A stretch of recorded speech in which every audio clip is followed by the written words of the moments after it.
Hey y'all, Tim here. Today I'm going to share about how to interact with seniors at retirement communities, what to expect, what not to do, and what to do. So you can expect at a retirement community a spectrum of different groups of seniors. So the most common is independent living. Independent living is anywhere from just retired to still up and about, and you're independent, you don't need a lot of care, and there are a lot of facilities for independent living. So you just talk with seniors in independent living in a respectful way, but you're kind of their equal. I mean, you're both adults, right? Now, they might have like maternalistic or paternalistic instincts, which is great, which is wonderful, especially if you like that kind of interaction. Use humor, be light, conversational, and respectful. If you're in the South, then that's usually yes, sir, yes, ma'am, and that's not considered to be patronizing. But if you're not in the American South, then other places, you know, just go by convention. Like I grew up in the Northeast, and to say yes, sir, yes, ma'am to an adult was considered insulting because it meant that they were old. And so just be conscious of kind of social norms in your area. Another thing that you need to be aware of is seniors don't like to be patronized. They don't like to be talked to like children. In some situations, such as if you're in memory care, then a gentler voice is often a good thing. But, you know, they're just human beings. You know, you can still talk to them like an equal adult, because that's kind of what it is. They'll probably ask you a lot of questions, and you'll have to get used to this. If you're a private person, you'll have to come up with ways of dealing with these questions.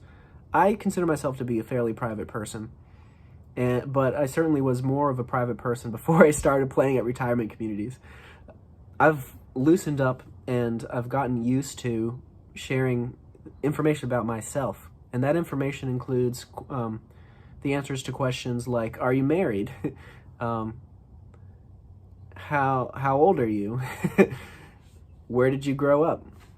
So if you're cool with answering these questions, then yeah, just go ahead.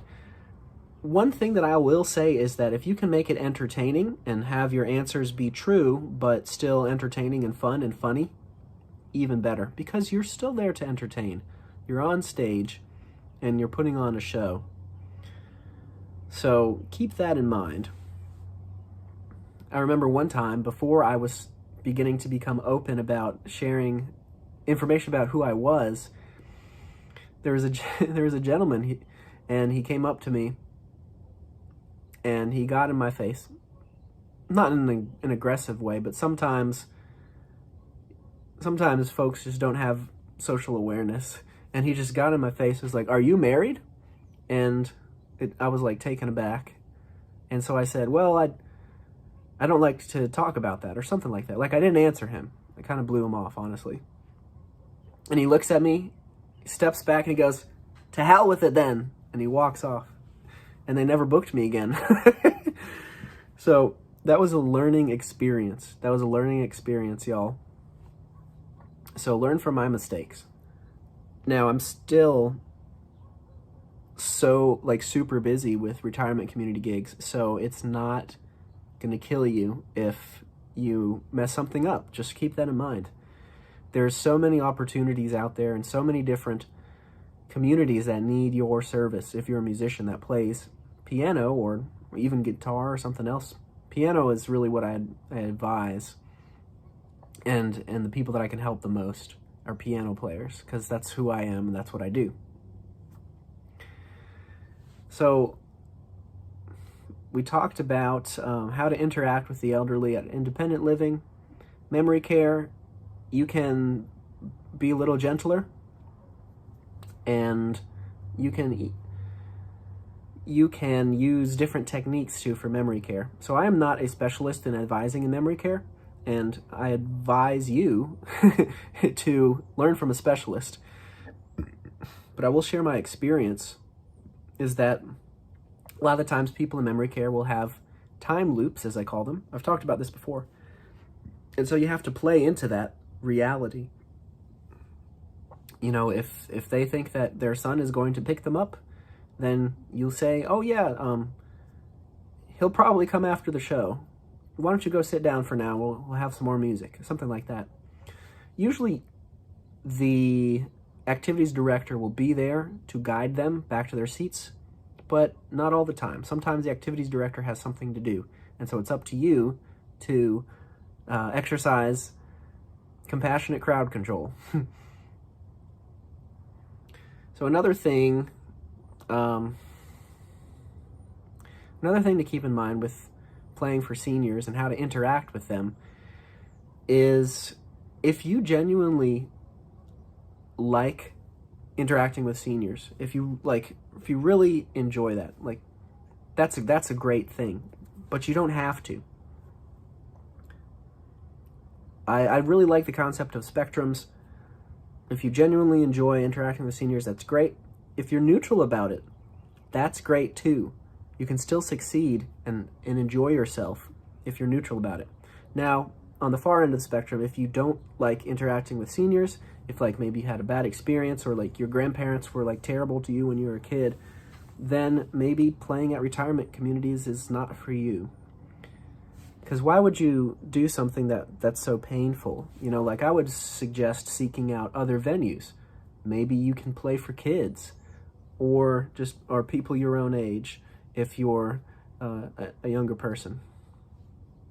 But, so if you genuinely enjoy senior company, then you have a couple options. If you want to do this full time, then I suggest stacking your gigs, which is something that I teach people how to do in my course, my group coaching, how to stack your gigs when you go out of town. You have to be conscious of your time when you do that.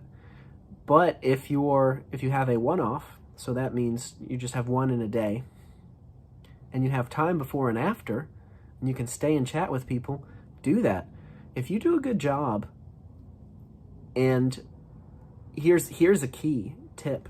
If you do a good job and you share stuff about yourself on stage, you share your story, you don't have to go into the details, but just give them a context about who you are, then they'll be much more likely to open up and to like you and to ask you back.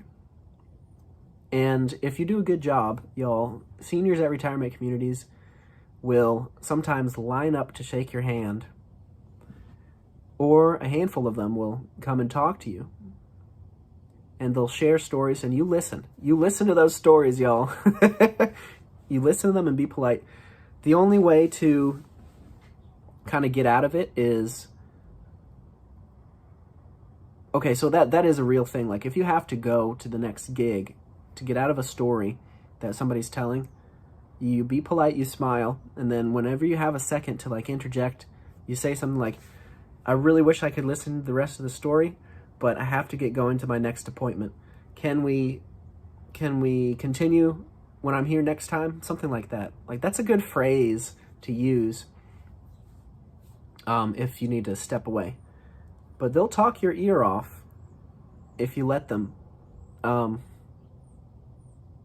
Although the majority of seniors really do have a good social awareness. I mean, they've been on the planet for 80, 90, sometimes 100 years, and you learn things in that time. Now there's a few, I guess you could say, outliers of seniors that don't have that social awareness, and they can be really cute. They can be really fun and cute, and try not to get frustrated. Be patient with them, y'all, because in a way, come up with this theory like the life cycle. We start as children and we end as children as well. And by that I mean, like, when somebody's in cognitive decline and they need help with basic functions like going to the bathroom, then they need an extra level of care. Now, as a musician, you're not providing that. Like, that's the physical care. That's a skilled nurse that's going to do that, and there are people whose career it is to do that. But if they're in cognitive decline, then they need a little extra care. And even if they're not, like, a lot of these people are lonely. Some of them are depressed.